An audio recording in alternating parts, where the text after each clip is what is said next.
In 2016, the Walt Disney Company opened their newest resort, this time located in mainland China in the city of Shanghai. Being the third Asian Disney park, this time something different had to be built, since Tokyo Disneyland opened with mostly clones of existing attractions, and Hong Kong Disneyland was basically a very scaled-down Disneyland. Because of this, the project was since the beginning authentically Disney, distinctly Chinese.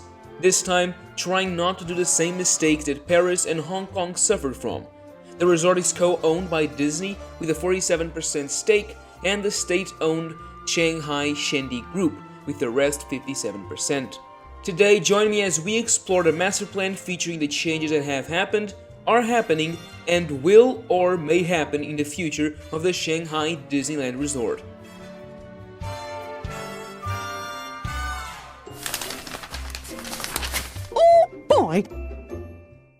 The story of Shanghai Disneyland begins in November 2009.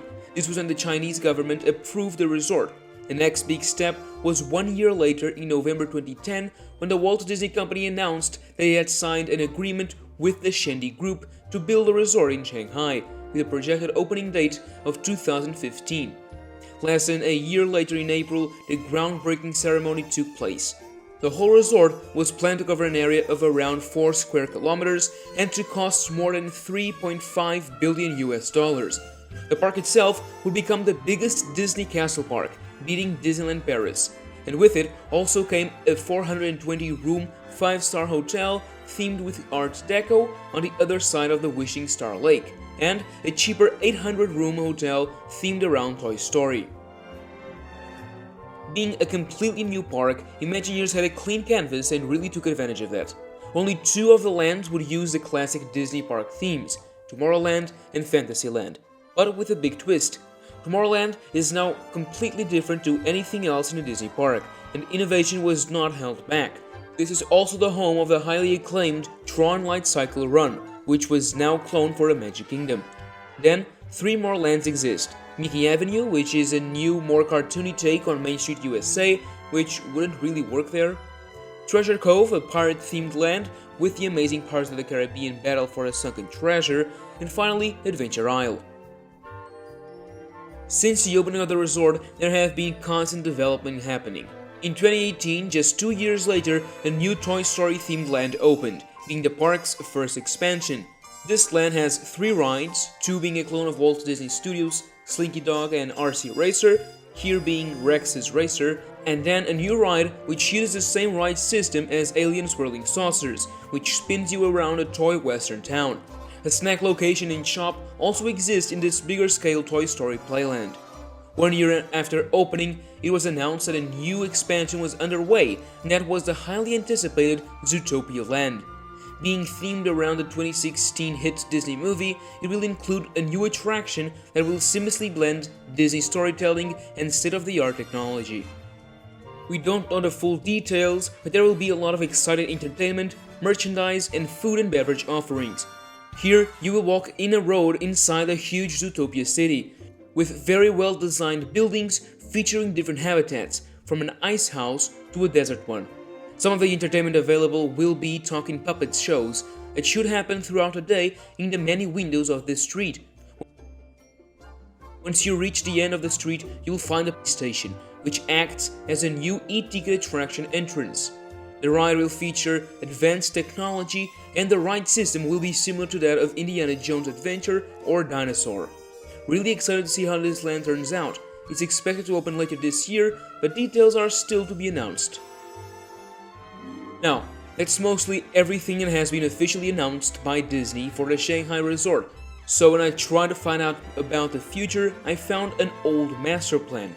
This was made by Joe Kilanowski, a company that has been working on Disney parks for a while, and also helped develop Hollywood Studios in Orlando. This master plan dates all the way back to August 2010. So while plans may have changed, and indeed did, it's possible that some parts may still become a reality. There's a lot to unpack from this, so let's go for it. Starting with the Disneyland Park, we can see 2 new expansion areas. Right from the beginning we can see that changes have happened. In the master plan, we see a ride that is very much similar to Animal Kingdom's Expedition Everest. Seeing them side by side, it becomes clear that this was in fact the case. Now, the ride isn't the only thing, as the size of this whole expansion would be enough for a whole new land. It's bigger than Treasure Cove or Adventure Isle. There is also a big show building that could hold a big attraction, as well as many smaller buildings that could be restaurants, shops, and other facilities. The main problem is that Zootopia is being built in this location as we speak, but there's still enough space for Expedition Everest and other smaller buildings like restaurants and shops. Would it fit the theme? That's hard to answer. Maybe it could be reworked to fit Zootopia or Treasure Cove, but there's definitely enough space for that. The second area would be an expansion to the existing Tomorrowland. There seem to be two buildings. I'd say that one could be an attraction, while the other a restaurant, since Tomorrowland could really use one. I think that a similar concept to Space 220 would make the most sense in this land. The attraction, on the other hand, could be a lot of different ones, but I think a Mission Space clone would do nicely in that area side by side with the new restaurant. Unfortunately, a part of this land was used for Toy Story, so it couldn't be as big as shown in this early plan, but still could hold an attraction or a big restaurant. Another thing that this master plan shows a lot of is hotels. We can see that the Toy Story Hotel would have another building just on its side, and the same happens with the Shanghai Disneyland Hotel. This alone would double the rooms in the whole resort. In fact, new permits and official documents show that the Disneyland Hotel expansion or even a new different hotel in that area should be built in the coming years. This proves that the master plan may still be relevant, but it doesn't stop there. Just on the entrance plaza of the park, the plan shows a new hotel. Seeing the location, it's very likely to be a top tier one. If we go around the lake, there are actually many more hotels. One just on the side of the Disneyland Hotel, then there's two more hotels on another side of the lake, and even a new convention center at the bottom of the resort. You might be questioning yourself now, why would they need so many hotels? Well, this master plan is supposed to show the ultimate form of the resort, and it doesn't stop on park expansions and hotels. Let's now dive in another theme park. On the right side of Disneyland Park, you can see what's named Future Theme Park. Now, I don't want to lean too much into this plan, as it seems that the layout used was more of a placeholder than anything else.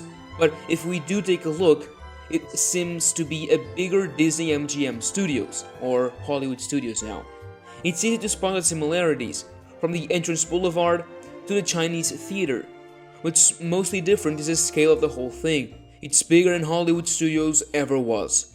There's also something quite interesting in the entrance and around the park, titled RD&E, which means Research, Development and Engineering. Because of this, I would assume that at least a part of the park would be focused on learning, similarly to Epcot. So, if you ask me, while the plan might be similar to Hollywood Studios, I think it would be a new version of Epcot, heavily focused on technology, since China is a major player in this field. But still, even with all that, we're not done. The third park is also portrayed in this plan, and this one is very similar to Animal Kingdom. While this is the case, I must say that it would be much smaller compared to the one in Orlando. According to this plan, it looks like Kilimanjaro safaris wouldn't be present, which accounts for half of the park's area. It would make sense to teach about animal conservation, since China doesn't have the best reputation for that. But other lands would obviously be present, like Asia, Africa, Discovery Island would all make a lot of sense here. But the biggest one would be Avatar, as that movie is huge in China, being the second biggest market for both the first and second movies. That's all amazing, but with all these hotels and parks, how does one go around? Well, a new monorail line would be present in the resort, with several stops along the way, being one of them in the metro station, which makes a lot of sense. Many boats also seem to be present to make use of the waterways, which does seem to be the only transportation to the Animal Kingdom park. I would say that in many years, it's possible that the resort looks similar to this master plan. COVID and all the problems that have happened since its opening have probably delayed the development. But with a new hotel likely coming and the new Zootopia land, things are happening in Shanghai. What do you think about the plans? Let me know down below. That's it for today's video. If you enjoyed, make sure to leave a like and subscribe. You can also find me on Twitter and Discord. Links are in the description.